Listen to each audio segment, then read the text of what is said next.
आ गई अब हमारी सीनियर्स की बारी। नई नई नई ये बातें, नई है जानकारी। आ गई अब हमारी सीनियर्स की बारी। इनके अनुभव से अपनी बदली दुनिया सारी। इनके अनुभव से अपनी बदली दुनिया सारी। दादा दादी नाना नानी करते बातें प्यारी। सुन लो तुम, समझ लो तुम, हाँ सुन लो तुम, समझ लो तुम, सुन लो तुम, समझ लो तुम, बात ये हमारी। खुश रखोगे इनको तो होगी खुशी तुम्हारी। नई बात है ये देखो, नई जानकारी। आ गई अब हमारी सीनियर्स की बारी। मन और शरीर दोनों का एक दूसरे से गहरा संबंध है, ये तो आपने कई बार सुना होगा। पर क्या योग और आहार भी एक दूसरे के संपूरक हैं? आइए कुछ पल बैठते हैं बुजुर्गों की छांव में, जो देखी है उनकी आंखों ने जिंदगी के ढेरों अनुभव। उन अनुभवों से अनुभव हम आज लेते हैं। नमस्कार दोस्तों, आप सबका स्वागत है विज्ञान प्रसार विज्ञान और प्रौद्योगिकी विभाग, भारत सरकार एवं अलगप्पा विश्वविद्यालय कराईकुटू तमिलनाडु के संयुक्त तत्वाधान में वरिष्ठ नागरिकों द्वारा प्रस्तुत एक खास कार्यक्रम श्रृंखला अनुभव में, जिसे आकार दिया है डॉक्टर आर श्रीधरन ने और मार्गदर्शन कर रही हैं कार्यक्रम की मेंटोर पूजा मुरादा। साथ ही निर्माता हैं चित्रा शर्मा और जमशेद खान, और जिसे आप सुन पा रहे हैं सामुदायिक रेडियो 90.8 FM 24 पर। और मैं हूँ आरजे सनी। दोस्तों, हम सभी मेंटली और फिजिकली फिट रहना चाहते हैं, और ये जरूरी भी है, क्योंकि माना जाता है कि अगर आप फिजिकली फिट नहीं हैं तो आप मेंटली भी अपने आप को वीक महसूस करते हैं, और अगर आप मेंटली वीक हैं तो फिजिकली भी आप अपने आप को वीक महसूस करते हैं। यानी कि कुल मिलाकर हेल्दी रहने के लिए शरीर और मन दोनों के बीच में एक अच्छे संतुलन का होना बहुत जरूरी है। आज से करीब 6000 साल पहले भारत में योग की उत्पत्ति हुई थी, और ये एक ऐसी विधि थी जिससे शरीर और मन दोनों के बीच में एक अच्छा तालमेल पैदा किया जा सकता था। शुरुआत में लोगों ने स्वस्थ और मजबूत जीवन जीने के लिए अपने दैनिक जीवन में योग और ध्यान का अभ्यास करना शुरू किया, और इसके परिणामों को देखकर धीरे धीरे ये भारत से पूरी दुनिया में ये विधि, ये कला फैल गई। हालांकि आज हम सभी योग के बारे में बहुत अच्छी तरीके से अवगत हैं। सरकार की तरफ से कई सारे प्रोग्राम भी चलाए जाते हैं इसे बढ़ावा देने के लिए। पर दोस्तों, बस योग ही काफी नहीं है, योग और आहार का भी एक गहरा संबंध है, और यही बात आपको हमारे सीनियर सिटीजन आज के इस प्रोग्राम में बताने वाले हैं। तो चलिए बढ़ते हैं आज के अनुभव कार्यक्रम की इस खास कड़ी में, जिसका विषय है योग और आहार, जिसे पेश कर रही हैं सीनियर सिटीजन अनुराधा महेंद्र। नमस्कार दोस्तों, मैं अनुराधा महेंद्र आशियाना उत्सव लवासा में वरिष्ठ नागरिक हूँ। अनुभव इस कार्यक्रम में आप सबका हार्दिक स्वागत करती हूँ। दोस्तों, योग और प्राणायाम के अनगिनत फायदों से आप सभी भली भांति वाकिफ होंगे। आज मैं आपके समक्ष योग और आहार के महत्व के बारे में कुछ बातें रखना चाहती हूँ। योग शास्त्र में आहार विहार आचार विचार को खास महत्व दिया गया है। योग में आहार का खास स्थान है, क्योंकि हमारे ज़्यादातर रोग और व्याधियाँ हमारे पेट और आहार से ही जुड़ी रहती हैं। गीता में भी कहा गया है, युक्ताहार विहारस्य युक्त चेष्टस्य कर्मेषु युक्त स्वप्नावबोधस्य योगी भवति दुःखः। यानी जिसके खाने पीने, उठने बैठने, सोने जागने का कोई समय नहीं होता, काम मनोरंजन का नियत वक्त नहीं होता, यानी जीवन में कोई अनुशासन नहीं होता, वह योगी दुखी ही होता है। दोस्तों, जीने के लिए आप सभी जानते हैं हमें 3 चीज़ों की ज़रूरत होती है: हवा, पानी, भोजन। हवा और पानी में हमें कोई चॉइस नहीं मिलती। आप जहाँ रहते हैं वहाँ जैसी हवा जैसा पानी वही आपको लेना पड़ता है। लेकिन जहाँ तक भोजन का सवाल है, उसमें हमारे पास बेशुमार अनगिनत चॉइसेस हैं। क्या खाएं, क्या न खाएं, इसको लेकर हम दिन भर अपना मस्तिष्क लगाते हैं, घूमते हैं, मेहनत करते हैं। हमसे ज़्यादा अच्छे हैं पशु पक्षी, वे बड़े योगी हैं, एक ही किस्म का खाना खाते हैं, कोई चॉइस नहीं होती उनके पास। आपने देखा ही होगा, गाय भैंस भेड़ बकरियां जीवन भर घास खाती हैं, चिड़ियाएँ पक्षी बीज खाते हैं, शेर मांस ही खाता है, वे कभी बोर नहीं होते। दूसरे, वे दिन भर केवल भोजन के बारे में नहीं सोचते, वे वर्तमान में रहते हैं। शेर भूख लगने पर ही शिकार करता है और खाकर मस्त हो जाता है। क्या आपने कभी पक्षियों को ओवरवेट देखा है? सीधी सी बात है कि प्रकृति हमें बहुत कुछ सिखाती है। प्रकृति हमें हर चीज़, जीवन के बहुत सारे लेसन्स देती है। हमारे जीवन में खाना एक बहुत महत्वपूर्ण स्थान रखता है। हम सुबह खाया नहीं कि दोपहर की सोचते हैं, फिर शाम की सोचते हैं, और कई बार तो ऐसे लगता है कि बस हम खाने के लिए ही जी रहे हैं। दूसरी सबसे बड़ी बात जो हमें पक्षियों से सीखनी चाहिए, वह है सूर्योदय से सूर्यास्त तक ही भोजन करना। योग और नेचुरोपैथी भी यही कहता है कि सूर्योदय से पहला भोजन शुरू कर सूर्यास्त तक खत्म कर लेना चाहिए, क्योंकि सूर्य की उपस्थिति में पाचन अच्छा होता है। हमारे पूर्वज यही करते थे। बिजली नहीं थी, शाम 6 बजे खाना ढक देते थे, चूल्हा बंद कर देते थे, न फ्रिज थी न मिक्सर, बनाया और खा लिया। सारा आयोजन सुबह 7 से शाम 7 तक समाप्त हो जाता था, और इसीलिए उन्हें कोई ज़्यादा बीमारियां भी नहीं होती थी, स्वस्थ रहते थे, मस्त रहते थे। अभी आधुनिक जीवन में, भाग दौड़ती हुई ज़िंदगी में ऐसी तमाम तनाव से हम भर गए हैं कि देर तक सुबह से लेकर खाते हैं और रात को देर तक हमारा खाना चलता रहता है, और खाने के बाद सो जाते हैं। बीच में कोई अगर अंतराल या गैप नहीं रहता है तो वो पचता नहीं है। पाचन तंत्र, हमारे शरीर का पाचन तंत्र ओवर टाइम नहीं करता है। जो पचा हुआ खाना पेट में रहता है वह फैट बन जाता है।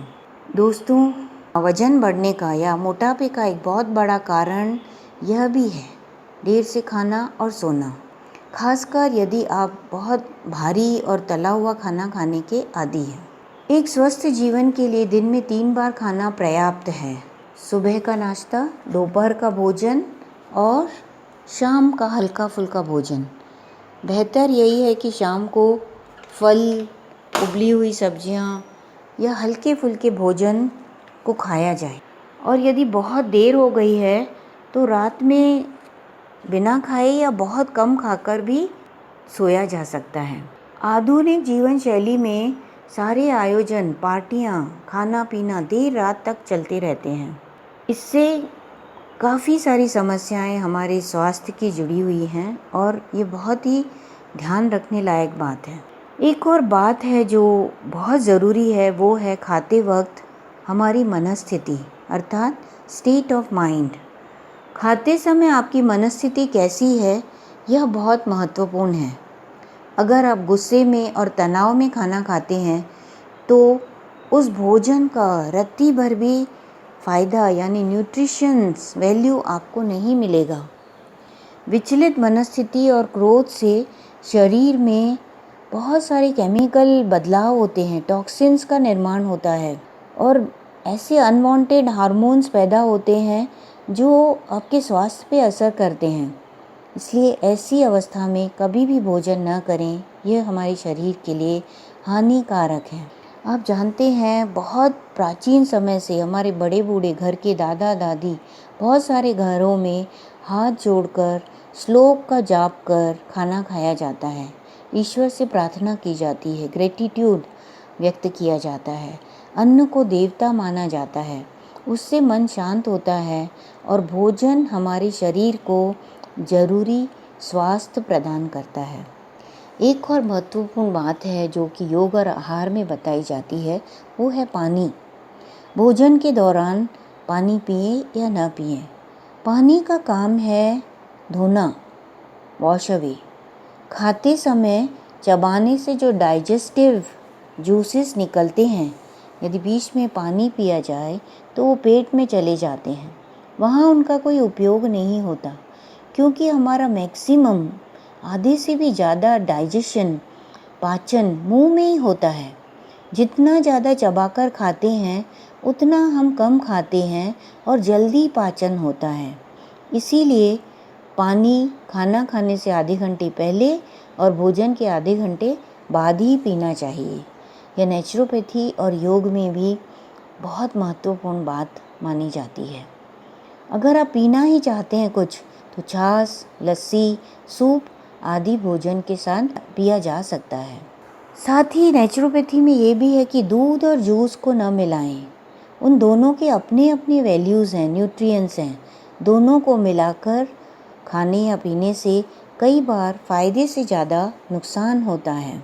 दिन भर कम से कम 3 से 4 लीटर पानी पिएं, ताकि हमारे शरीर में जो बहुत सारे टॉक्सिन्स जमा होते हैं, मैल जमा होता है, वह बाहर निकलता रहे और शरीर डिटॉक्सिफाई होता रहे। भोजन के बहुत सारे गुण होते हैं। आपने कहावत सुनी होगी, as the food so the mind, as the mind so the thoughts and action. भोजन के 3 गुण हैं। आपने सुना होगा, राजसिक, तामसिक और सात्विक। राजसिक यानी राजा का, सभी तरह के नॉनवेज, सभी दालें, सब्जियां, भारी खाना, मिल्क और मिल्क के प्रोडक्ट्स, लहसुन, प्याज, मसाले, यह सब राजसिक है। जो दिन भर शारीरिक मेहनत करते हैं, जैसे किसान, मजदूर, मेड्स, सिर्फ वे ही इस तरह का खाना पचा सकते हैं। दूसरा खाना होता है तामसिक, यानी हर तरह के अननेचुरल, प्रोसेस्ड, तेल, बासी खाने, वो सभी तामसिक की श्रेणी में आते हैं। मैदे से बनी सभी चीज़ें, cake, biscuit, sauce, pizza, burger, chocolate, तली हुई चीज़ें, पैक्ड चीज़ें, नमकीन, चिवड़ा, फरसाण, ये सभी कुछ तामसिक हैं और बहुत सारी बीमारियों, मोटापा, डायबिटीज़, हृदय रोग या स्ट्रेस, एसिडिटी के कारण भी बनते हैं। और तीसरे किस्म के जो क्वालिटी ऑफ भोजन है, वो है सात्विक। सभी मौसमी फल, सीजनल फ्रूट्स और सीजनल सब्जियां, ये सभी सात्विक मानी जाती हैं। दालें, अंकुरित भोजन, थोड़ी से मुट्ठी भर ड्राई फ्रूट, सूखे मेवे, ये सभी सात्विक हैं। दूसरा, आप जिस जगह पर रहते हैं उसका मौसम कैसा है, उसके हिसाब से खाना जब हम खाते हैं तो वो हमारे पेट पे बढ़िया असर करता है। अगर आप मुंबई में रहकर पंजाब का या चाइना का खाना खाएंगे तो पेट तो गड़बड़ होता ही। वहाँ की आबो हवा अलग है, वो उनके पचाने में मदद करती है। बहुत अधिक गर्मी वाले जगहों पर आप ठंडी वाली जगहों का खाना खाएंगे तो वो पच नहीं सकता। ये बहुत ज़रूरी है कि हम अपनी ये 2 इंच की जो जीभ है, इसको यदि संतुष्ट करने के लिए अपने 5 से 6 फीट के शरीर को नज़रअंदाज करेंगे तो समस्या तो होगी ही। खाना, अच्छा बढ़िया भोजन खुशी देता है, पर ऐसा खाना जो बाद में दुख बने और प्लेजर को पेन में बदल दे, उसका हमें हमेशा ध्यान रखना चाहिए। एक बहुत ही ज़रूरी बात है योग में रहती है, वो है 4 अवधारणाएं, कंसेप्ट। ये जीवन के हर क्षेत्र में लागू होते हैं। वो है धर्म, ज्ञान, वैराग्य और ऐश्वर्य। इनके मायने योग में अलग हैं। धर्म रिलीजन नहीं है, ये है ड्यूटी, कर्तव्य। खाने में भी धर्म यानी अनुशासन का पालन करना बहुत ज़रूरी है। जब भूख हो केवल तभी खाएं, यही हमारा धर्म है, यही हमारा अनुशासन है। गांधी ने भी कहा है, ओवर ईटिंग इज़ अ सिन। ज्ञान, जो दूसरा कंसेप्ट है, नॉलेज, बोध, अवेयरनेस, अर्थात आप क्या खा रहे हैं। खाने से पहले 2 सवाल अपने आप से करिए, क्या मुझे भूख है, और ये जो मैं खा रहा हूँ इससे मुझे क्या फ़ायदा मिलेगा, इसकी न्यूट्रिएंट वैल्यू मेरे पेट को क्या मिलेगी, शरीर को क्या मिलेगी। एसिडिटी, गैस, माइग्रेन, पेट में जलन आदि रोगों से पीड़ित व्यक्तियों को इन बातों का विशेष ध्यान रखना चाहिए कि कब क्या खाने से उनके शरीर पे असर हुआ है, किस तरह का नुकसान हुआ है। तीसरा जो कंसेप्ट है वो है वैराग्य। ये वैराग्य का मतलब रिनाउंसिंग द वर्ल्ड नहीं है, संसार छोड़ना नहीं है। इसका अर्थ है डिटैचमेंट, निर्मोह।